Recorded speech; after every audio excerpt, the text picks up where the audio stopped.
bienvenidos a Entre Domingos Podcast, cuando la vida sucede. ¡Feliz Navidad a todos! Hoy estamos ya en esta semana navideña de podcast y estamos muy contentos de que estén escuchando este episodio. Donde quiera que se encuentren, les mandamos un abrazo enorme y estamos muy contentos de iniciar este episodio navideño, ¿a poco no? Totalmente, nena. Estamos muy contentos de estar en la semana navideña. En 4 días, 20, 21, 22, 23... Sí, 20, 21, 22, 23. En 4 días en el 23 me convierto en un cuarentón. Déjenme se los digo, se los confieso. Así que esta Navidad va a ser muy interesante porque estoy estrenando década también. Así es. No sé cómo me siento al respecto. La verdad, muy contento. Estabas muy emocionado. Estoy súper contento. Es la primera vez estoy listo para ser un señor de las 4 décadas. Nostálgico de cumplir 40. No estoy nada nostálgico. ¿No? Estoy muy emocionado, estoy contento, estoy listo. Me siento listo. Yo también me siento lista de tener un esposo de 40. ¿Sí? Sí, qué fuerte. Es sexy, ¿no? Sí. Sí. Uh-huh. Muy bien. Pues así es el inicio de este episodio. Este episodio navideño. Listos para llegar a celebrar Navidad. Uh-huh. Y creo que por eso mismo también la conversación el día de hoy está girando alrededor de la historia de Navidad y de qué cosas pueden llenarnos de asombro acerca de esta increíble historia. Así es. Que está principalmente en Lucas 2. Y hay tantas cosas, ¿no?, que podemos platicar acerca de aspectos que resaltan a nuestra atención cuando volteamos a ver esta historia. Y la razón principal creo que escogimos el día de hoy tener una conversación alrededor de la historia de Navidad es porque definitivamente no podemos permitirnos como cristianos, como seguidores de Jesús, llegar a Navidad sin asombro, sin gratitud, sin adoración. Y como es algo que siempre llegamos cada año, al final del año, a celebrar, puede con el tiempo convertirse en algo predecible, en algo carente de asombro en nuestras vidas. Entonces, nuestro deseo el día de hoy es tener una conversación alrededor de algunas cosas que son muy interesantes, muy emocionantes en la historia de Navidad y quizá el día de hoy podamos juntos recuperar algo del asombro y preparar el corazón para la celebración. Justo ahorita que estabas hablando acerca de cómo llegamos a la Navidad, creo que a veces también es muy desgastante llegar a la Navidad.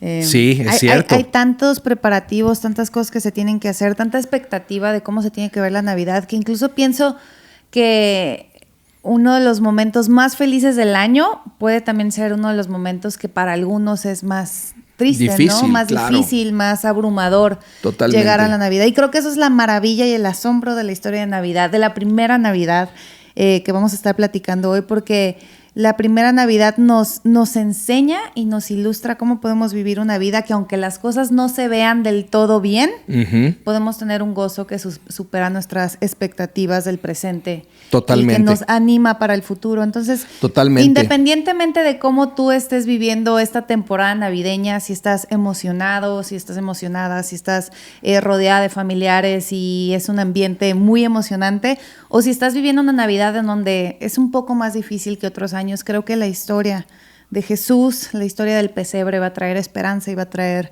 reconciliación a tu corazón y sobre todo esta palabra, asombro. Sobre todo porque definitivamente muchas de las cosas que pasan en nuestra vida no resultan como esperábamos que sucedieran. Y al realmente comparar la expectativa que tenemos de ciertas cosas con la realidad, terminamos por desanimarnos, terminamos por perder gratitud. Sí. Y es que a medida que vemos lo que falta, menospreciamos lo que hay. Y la realidad de las cosas es que regresar a darnos cuenta que desde la primera Navidad, la vida para José y María no resultó como esperaban, no resultó como habían planeado.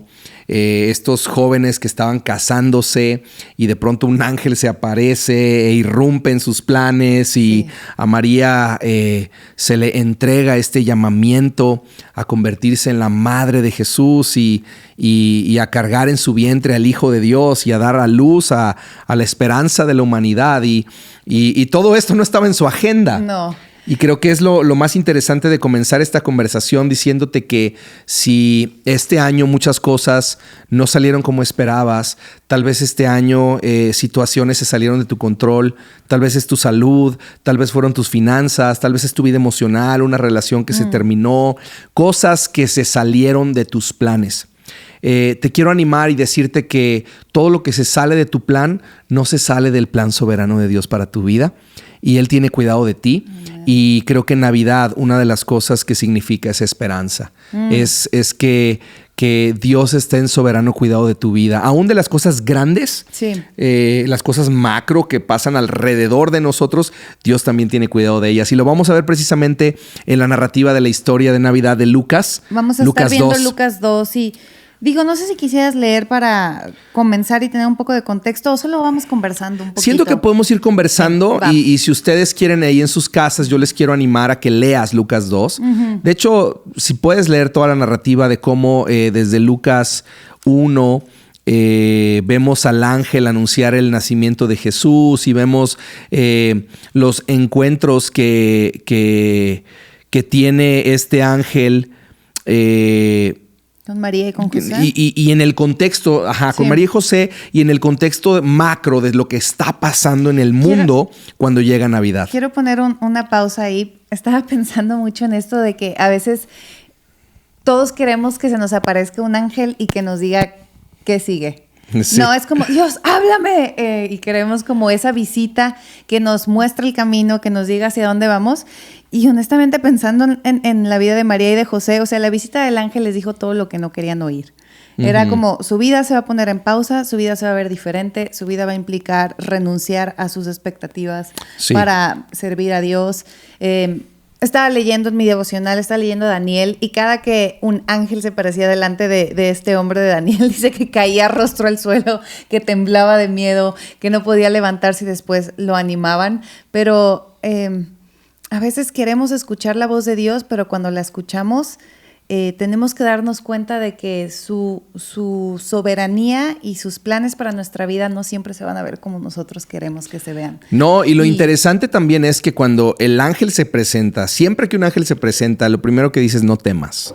Creo que la primera invitación de Dios es venir a un lugar de confianza y venir a un lugar de yo soy santo, estoy en control, soy soberano, pero estás en manos de alguien que te ama y cuida de ti, tiene buenos planes para ti. Entonces la primera invitación de estos ángeles es no temas. No temas, porque definitivamente estar frente a un ángel puede ser, me imagino, muy intimidante. Ya sé.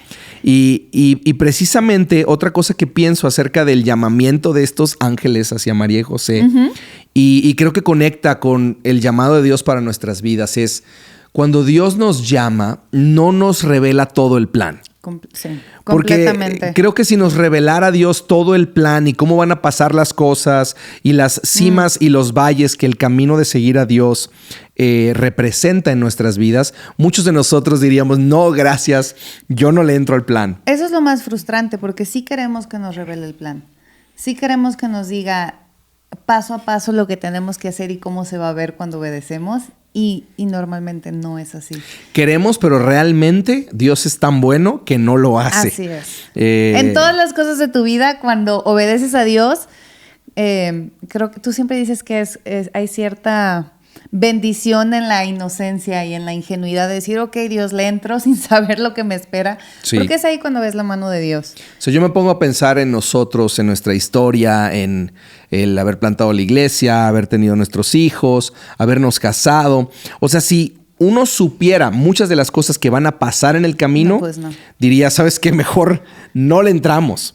O sea, mejor no le entramos, porque muchas cosas que terminan por pasar a lo largo de nuestro camino, en nuestra vida de fe, son cosas difíciles, cosas dolorosas, cosas donde tenemos que depender completamente de Dios. Así que, y confiar completamente. Y esto es lo que pasa con María y José. Ellos reciben un llamado de Dios. El ángel encomienda a María, le dice, eres muy favorecida, eres llena de gracia, porque en tu vientre van a nacer el Hijo de Dios, concebido por el Espíritu Santo. Y ahí comienza esta obediente joven, admirable mujer de Dios, que dice, aquí está la sierva del Señor, haz conmigo lo que tú quieras. Eso a mí me asombra. Digo, a lo mejor tú no lo dimensionas de la misma manera que yo por ser mamá y ser mujer, pero simplemente gestar un embarazo.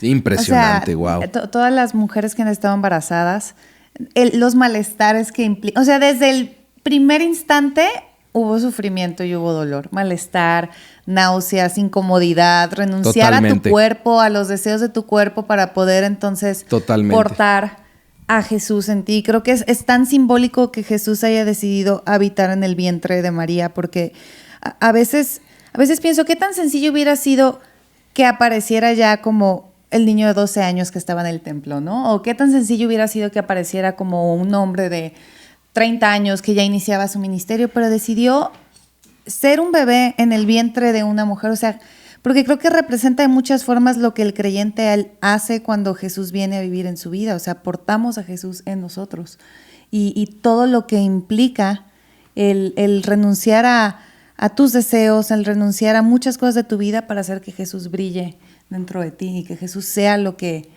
implique las formas y las decisiones en las que vives. Y María hizo eso. Desde el primer momento, Jesús estaba en ella. Eso para mí es asombroso. Desde ahí Dios empieza a revelarnos el misterio de la pequeñez de Dios y de la cercanía de Dios. Muchas veces cantamos acerca de lo grande que es Dios y nos asombra la grandeza de Dios y debería de hacerlo.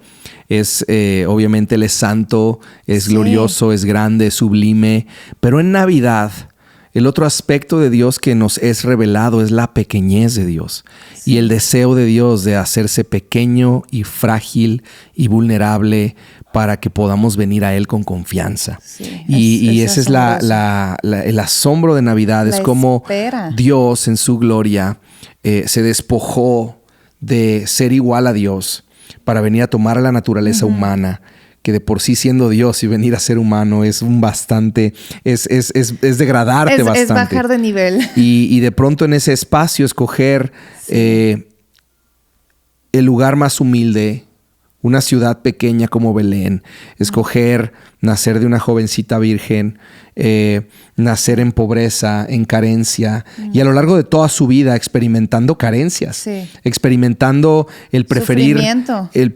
la posición de humildad para nuestro bien. Y eso es asombroso. Sí. Y así empieza la historia de Navidad, ¿cierto? Así empieza en Lucas 2. Vemos cómo dice que hay un censo. El Imperio Romano, César Augusto, decreta que todos deben de regresar a su ciudad de origen para ser censados. Y en ese mandato, pues José y María, y de hecho esto me llama tanto la atención. Quiero buscar el verso porque dice, César Augusto, fíjate, dice, como José era descendiente del rey David, tuvo que ir a Belén de Judea, el antiguo hogar de David. Tuvo que ir a Belén. Es decir, sabemos, porque hoy en día lo leemos, lo entendemos, se nos hace casi predecible, obvio, que Jesús iba a nacer en Belén. Obvio. Pero esta era una promesa mesiánica anunciada por un profeta llamado Miqueas, cientos de años antes de que Jesús naciera, cientos de años antes de que María estuviese embarazada de Jesús. Sí. Y de pronto un censo obligó a María y a José a ir ya con el embarazo súper avanzado a Belén. Es decir, no es como que en el plan de vuelo, bueno, pues aquí está el manual de cómo ser padres de Jesús. Aquí dice que en tal fecha vas a ir a Belén y te vas a hospedar en tal lugar. Aquí está tu reservación de Expedia. Ya tú nada más llegas al cuarto, ya va a estar todo listo, y va a estar tu dula esperándote y los médicos preparados para recibir a Jesús. Tus clases de... ¿Cómo se llama? Profiláctico. Psicoprofiláctica, sí. Ándale. Todo eso, ¿no? Aquí está tu plan para recibir al Hijo de Dios. Eso hubieras esperado, ¿no? Sí, ese es el Hijo de Dios, es el Rey de Gloria. Pero no había nada de eso. No, incluso la espera. Un embarazo de 40 semanas. Exacto. Y esto me vuela la cabeza. Me vuela la cabeza. Dice, José tuvo que ir a Belén. Es decir, tuvo que ir a Belén. Desde ahí empiezan las complicaciones. Dices, ¿cómo es posible? Estamos haciendo el llamado de Dios, estamos cumpliendo la voluntad de Dios, estamos siendo obedientes.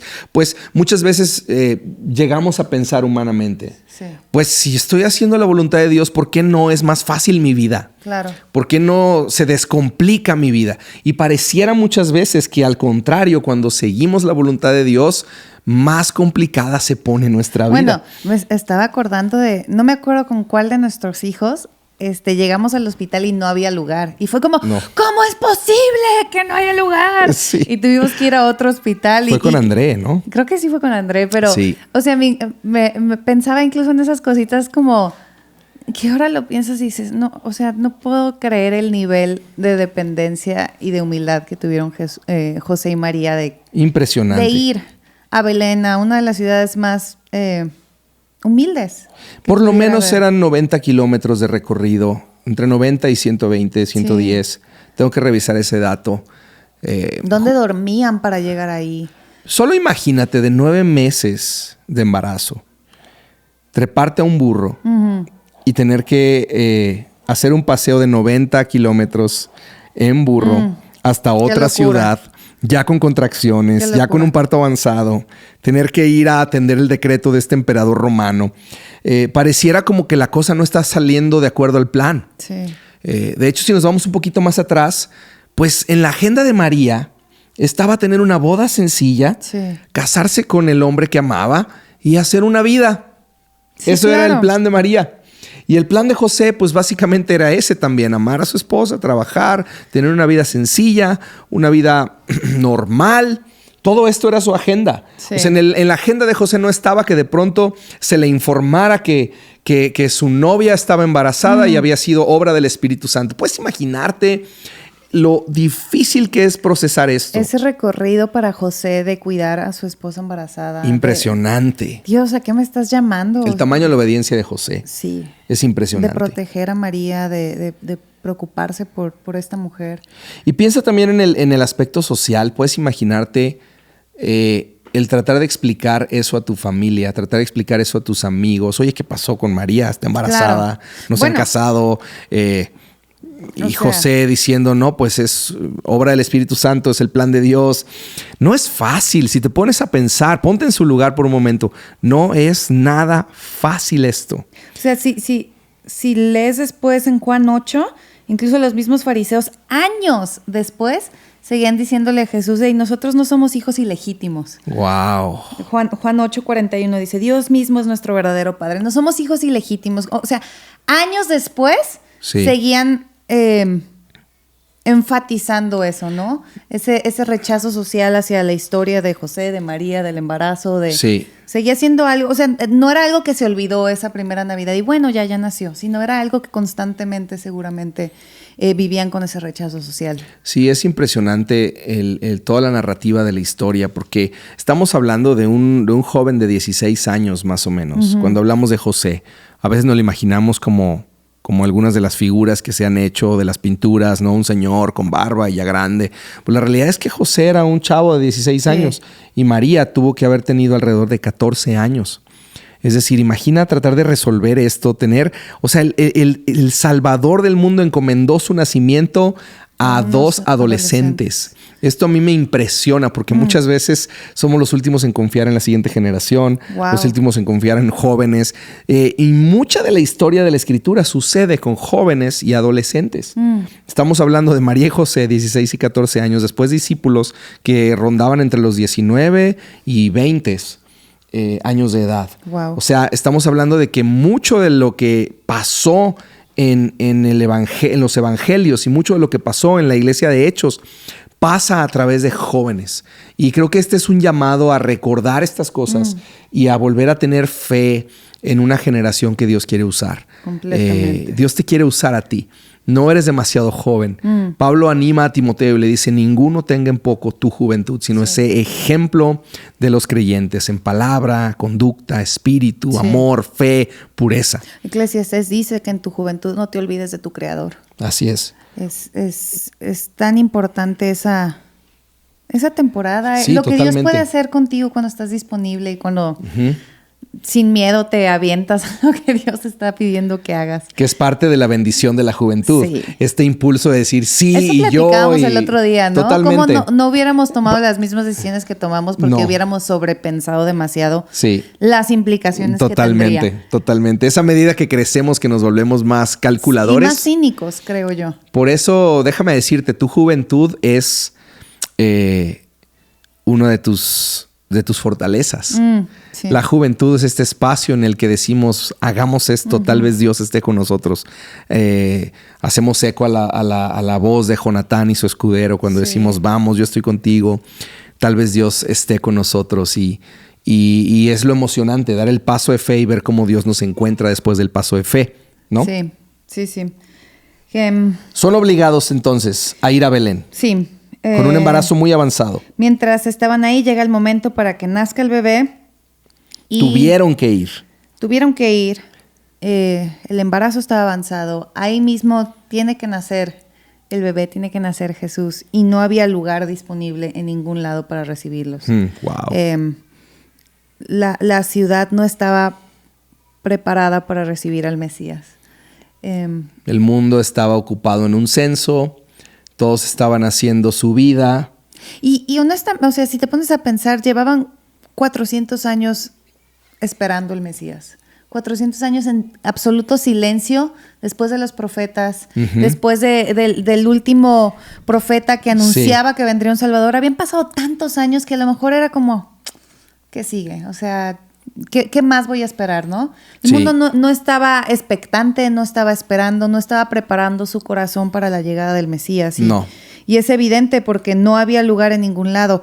Y creo que la historia de la Navidad, como tú decías, podemos pasarla tan rápido y podemos no detenernos en cada aspecto, pero cada versículo es tan trascendental porque yo me pongo a pensar en el sentido común de las personas de ver a una mujer en trabajo de parto y no ofrecerle un lugar donde estar.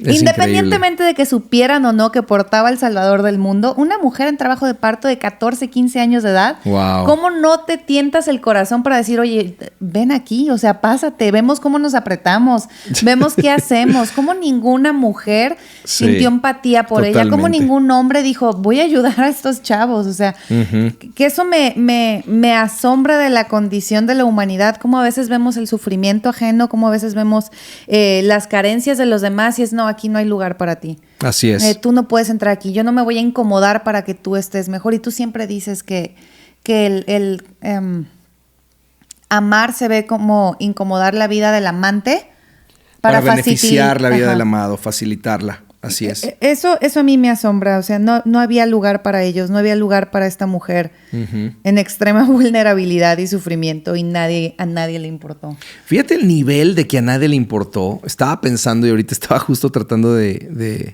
bueno, más bien aquí estoy justo en Mateo 2. Me regresé a Mateo porque es tan cierto el hecho de que nadie estaba esperando a Jesús. Sí, ¿no? Que incluso en Mateo 2, Herodes se informa porque estos magos de Oriente llegan. Exacto. Estos visitantes de Oriente, estos sabios de Oriente. Y cuando llegan, Herodes les entrevista, investiga acerca de este rey. Obviamente Herodes se siente intimidado porque dicen, yo soy aquí el único rey, aquí ningún rey va a llegar. Y manda llamar a los expertos de la ley, a los maestros de la ley judía.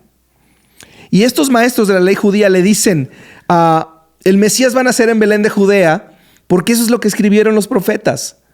Y le citan el verso, le dicen, tú, Belén, en la tierra de Judá, no eres la menor entre las ciudades reinantes de Judá, porque de ti saldrá un gobernante que será el pastor de mi pueblo Israel. Tuvo más fe Herodes en creer que este era el gobernante anunciado, enviando a matar a todos los bebés, que los religiosos en preocuparse por ir e investigar si acaso este era el rey que estaban esperando. Es increíble. Sí. Increíble. Sí. El tamaño de la falta de fe, el tamaño de la dureza del corazón, del simplemente ni siquiera creer lo que la palabra dice. Y creo que muchas veces vivimos así nosotros. O de amoldar lo que Dios dice a cómo nosotros queremos que se vea. Sí. Porque es Dios, sí, tú me prometes una vida abundante. Pero se tiene que ver. Así como es. O sea, en mi mente, de lujo, el Mesías se ve así, ¿no? Sí, exacto. En mi cabeza Jesús se ve así, Jesús cumple estos checkpoints que yo necesito que cumpla Jesús. Y seguramente estos hombres sabían que iba a llegar el Mesías y el Salvador, pero se iba a ver como un radical que los iba a liberar de la opresión de Roma, no se iba a ver como un bebé. Estaban esperando un caudillo, un líder militar, no un bebé envuelto en tela, en tiras de tela, en un bebedero para animales. Pero sabían, es increíble que estos reyes de Oriente, y después deberíamos de hacer un episodio de los reyes, de estos magos de Oriente, que es fascinante. Cómo vienen de tierras tan lejanas.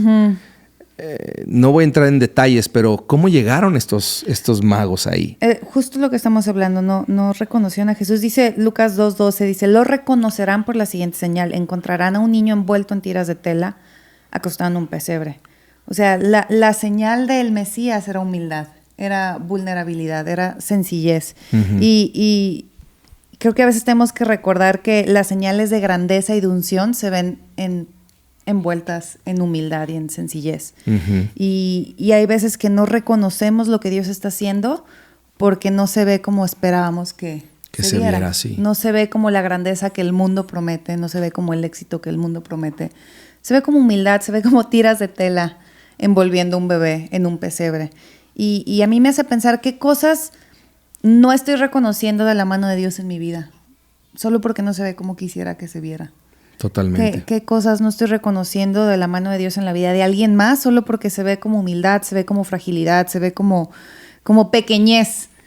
Perdemos de vista a Jesús cuando dejamos que nuestra mente dicte lo que esperamos de Jesús y no vivimos con un corazón abierto, confiando en que Él es soberanamente el que define cómo se ven las cosas, no yo. Sí.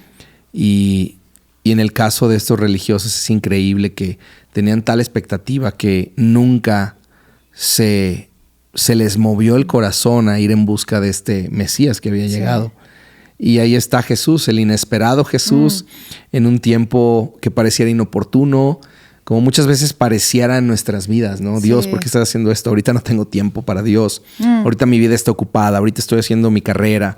Ahorita estoy emprendiendo un negocio. Ahorita no tengo tiempo de vivir mi vida a tu manera. Sí. Tal vez después, ya que sea mayor, ya que envejezca, ya que tenga mis hijos. Ahorita tengo un noviazgo que me gusta y me incomoda que a ti no te guste, Señor, porque tal vez esta persona no te honra o no te ama o no te sigue y muchas veces entonces nosotros somos como ese mesón en Belén que dice, aquí no hay lugar para ti, aquí no hay lugar para ti. Y creo que eso es lo que ha estado provocando mi corazón más en esta temporada, es como, ¿habrá acaso lugar en el mesón de nuestro corazón para Jesús? Porque su llegada es radical, no es darle un espacio a medias o lo que nos sobra o no sé, pienso mucho eso que decías ahorita de cómo ok, Jesús sí entra pero hasta aquí, ¿no? O sea, sí, o en otra época, en otra etapa. O después, o sea, me caes bien, me gusta lo que me prometes, pero me incomoda renunciar a aquellas cosas que ahorita me dan seguridad, me dan estabilidad, me dan lo que quiero que alguien me dé. Totalmente. Una relación, estabilidad financiera, tus hijos, un pecado, una adicción. No queremos renunciar a eso y nos ofendemos de que Jesús venga a pedirnos un lugar, de que Jesús esté a la puerta tocando nuestro corazón. Nos ofendemos 3. Porque es como, ay, o sea, ¿cómo voy a dejar de hacer esto? O sea, ay, ¿qué de gravedad tiene esta relación? ¿O qué de gravedad tiene la forma en la que estoy viviendo mi noviazgo? ¿O qué de gravedad tiene la forma en la que, pues sí, mi matrimonio, estoy casado, pero veo estas otras cosas por fuera? ¿Qué de gravedad tiene esto? Ay, Jesús, o sea, ¿por qué eres tan intenso, no? Y es que es esta misma imagen de Jesús en Apocalipsis 3 que dice, estoy aquí a la puerta y llamo, y si alguno abre, yo entraré y cenaré con él como amigos. Es esta invitación a estar preparados para abrir la puerta y darle hospitalidad a Jesús. Y darle lo mejor. Es hacerle espacio para decirle, tú eres el dueño de este corazón. Y funciona como cuando alguien llega y toca la puerta, como llegan aquí los de Bonafont, cuando estamos a medio podcast a traer el agua. No estás preparado para recibir a alguien. Y entonces es incómodo, pues traes tu pijama o lo que sea y tienes que salir cuando alguien timbra que no estás esperando. Pero cuando estás esperando a alguien, entonces te preparas, preparas la mesa, preparas el lugar y dices, eres bienvenido aquí. Y creo que la invitación en Navidad es preparemos nuestro corazón. En medio de una generación que está aturdida entre tanto ruido que hay a nuestro alrededor, tanto caos que en esta temporada hay, que podamos ser aquellos que hacemos espacio para la contemplación, para el silencio, para escuchar al Espíritu, llamándonos a hacer espacio en nuestro corazón y en nuestra vida para Jesús. Y que en nuestro corazón sí haya lugar para Él, ¿no? Me encanta eso. De hecho, Charles Spurgeon era un pastor, un predicador del grupo llamado de pastores puritanos, y era extraordinario. Y él escribe acerca del pesebre y narra precisamente algunas palabras relacionadas con el mesón y esta señal de no hay lugar en el mesón. Y él empieza narrando cómo es posible que el rey no encontró lugar, ni entre los religiosos, ni entre los filósofos, ni entre los sabios. En ningún lugar había espacio, ¿no? Y lo único que Dios está necesitando es un corazón que levante la mano y diga, bueno, yo tengo un lugar, pero no es un lugar muy digno. Y el Espíritu te dice, bueno, tampoco el pesebre era un lugar digno para el Rey de Gloria. Bueno, pero este hueco, este lugar que tengo aquí para Él, nada en este mundo lo ha podido llenar. Y tal vez el Espíritu te responde, bueno, es que ese lugar en tu corazón, ese espacio hueco que sientes en tu corazón, ese lugar sucio y vil, es que ese es el lugar donde Jesús quiere venir a nacer, donde Jesús quiere venir a habitar. Y es a medida que le hacemos espacio que nuestra vida empieza a cobrar sentido. Tal vez Jesús escogió nacer en ese establo de animales, descansar recién nacido en ese bebedero de animales, porque quiere que tengamos la confianza de que el deseo de su corazón es venir a habitar en los lugares más sucios, más oscuros, que más vergüenza nos producen. Ese es el lugar. Sí. La gracia de Dios siempre va en dirección del agujero en nuestra vida, de la carencia en nuestra vida. Y es ahí donde Él desea habitar. Y lo único que Él necesita es que tú digas, aquí hay un lugar para ti. Aquí hay un lugar para ti, ¿no? Sí, es lo mismo que Juan dice, que es la luz que vino a habitar entre nosotros. Es la luz que ninguna obscuridad va a poder apagar. Y no importa la oscuridad de tu vida, la oscuridad de tu pasado, la oscuridad de tu presente, su luz brilla. Y su luz es la esperanza, su luz es lo único que puede realmente transformar nuestra situación, puede transformar nuestro futuro y puede transformar nuestra eternidad. La Navidad es ese recordatorio de que no hay obscuridad que su luz no logre alumbrar, y que no importa cómo está tu corazón el día de hoy, cómo está tu corazón y tu vida el día de hoy. Jesús quiere estar cerca de ti. Jesús nos llama por nombre, nos conoce, y a pesar de todos nuestros errores, Él viene a habitar en medio de nuestra inmundicia para irnos limpiando y para irnos perfeccionando y santificando. Y ese es un hermoso proceso al cual somos invitados desde esa primera Navidad, a reconocer que así es. Nuestra suciedad no le intimida. Él viene y Él nos limpia. Él no solo viene a tu suciedad, sino que Él transforma tu suciedad en santificación. Y eso es lo más precioso de una vida con Jesús. No nos quedamos igual. Así es. No nos quedamos sucios. Lo único que Él necesita es un corazón abierto, un corazón que dice, aquí hay lugar para ti. Y una vez que Él viene, Él comienza a remodelar todos los espacios de nuestra vida. Sí. Y déjame decirte por último que... ¿Por qué por último? Pues porque ya vamos cerca de 40 minutos. Pero no, mucho si tú más. quieres decir algo más, lo puedes decir. Solo Adelante. quiero decir que Navidad nos recuerda cómo muchas veces en la vida las cosas no salen como esperábamos. Y tal vez tú estás cerrando el año así. Me costaría mucho trabajo pensar que hay personas que dicen, no, hombre, a mí todo lo que planeé para este año me salió, no tuve problemas, las cosas salieron al 100. O sea, la realidad de las cosas es que la vida resulta con cimas y valles y días de dolor y días que no esperábamos, como José y María en la primera Navidad. Sí. La vida no resultó como esperaban, pero incluso las grandes cosas como un emperador romano decidiendo un censo, cosas que parecen afectar tu vida y parece como que Dios te ha olvidado, parece que las cosas se salieron de control. Realmente lo que está pasando es que Dios está usando todo para su gloria y para tu bien. Y aún las cosas que ahorita no entiendes van a cobrar sentido en el propósito soberano de Dios para tu vida. Y todo va a estar bien porque tu vida está al cuidado de Dios. Y aún las cosas que parecen raras, dolorosas, pérdidas, van a cobrar sentido en el plan soberano de Dios para ti. Todo va a estar bien porque tu vida está en las manos de Dios. Y nuestro deseo es que esta Navidad renueves tu asombro, que esta Navidad puedas realmente concentrarte en lo eterno y que haya una esperanza nueva que surja en tu corazón por Jesús, por lo que Él hizo por ti, porque el Salvador del mundo vino a esta tierra y no se aferró a su condición de ser Dios, sino que vino y se rebajó y vino como siervo, y que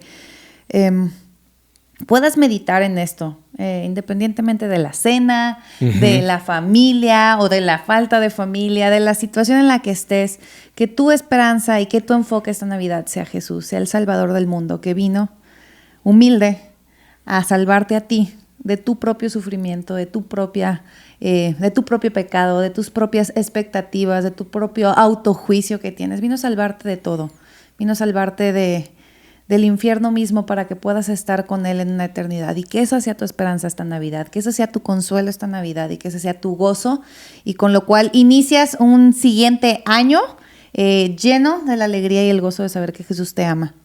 Y si Jesús es tu tesoro, has elegido la posesión más valiosa que nada en este mundo te puede quitar. Y entonces podemos encontrar un gozo y una plenitud que sobrepasa todo entendimiento y nos llena de esperanza y de fe para el futuro. Muy bien. Pues... tanto más que podríamos decir. Sí, lo sé. La historia de Elizabeth me encanta. Hay tantas historias alrededor del nacimiento de Jesús. Simeón, una espada atravesará tu corazón. Wow. Muchas cosas. Sí. Pero creo que esto es un buen recordatorio para hacer espacio. Y que puedas hacer espacio esta Navidad para Jesús y que te llenes de esperanza sabiendo que Dios te ama y que Navidad es la invitación a venir más cerca. Sí. Y Dios quiere estar más cerca de ti. Gracias a todos los que escucharon este podcast, los que estuvieron con nosotros acompañándonos todo el año. Increíble, gracias. Muchas gracias por eso. Queremos que Dios sea glorificado con cada episodio que salga. Así es. Que pueda bendecir a las personas que lo escuchan. Entonces, muchas gracias por compartirlo, por escribir. Gracias de verdad a todos los que están en TikTok también. Sí. Hay una buena comunidad creciendo ahí. Entonces, gracias a los que están conectados con Entre Domingos. Espero que sea de bendición para tu vida. Y que pasen una muy feliz Navidad. Exacto. Y un muy feliz 23 de diciembre, recordando el cumpleaños de mi esposo. Exacto. Sí. Muy bien. Dios los bendiga. ¡Feliz Navidad! Bye. Hasta pronto.